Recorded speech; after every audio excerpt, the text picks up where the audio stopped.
কি হয়েছে মীরা? কে এটা? জানি না, বেহুশ হয়ে রাস্তার ধারে পড়েছিল। তুমি তাড়াতাড়ি এক গ্লাস জল দাও। আনছি আনছি। এই না, কি দরকার বলো তো মীরা? এই যুগে তুমি যার উপকার করবে সেই তোমার ক্ষতি করবে। তাই বলে মানুষ হয়ে মানুষের উপকার করবো না? এই তো জ্ঞান ফিরেছে, বোতলটা ধরো ধরো। ওঠো ওঠো।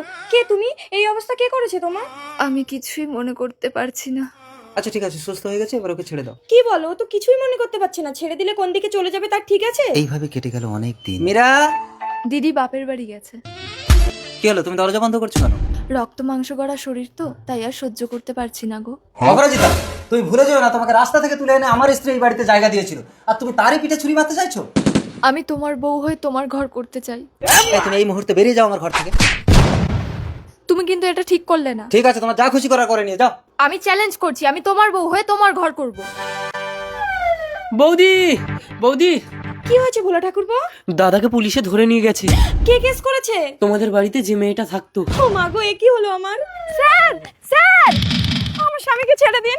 আমাকে বলে কোনো লাভ হবে না, যে কেস করেছে তাকে বলো। অপরিচিতা, তুই কেন করলি এটা? তুই যা চাইবি আমি তোকে তাই দেবো। তুই আমার স্বামীকে জেল থেকে বের কর। ঠিক আছে, কথা দাও, তোমার স্বামীকে জেল থেকে বের করে দিলে তুমি আমার হাতে তুলে দেবে। বলুন তো এই গল্পটির নাম কি দেবো?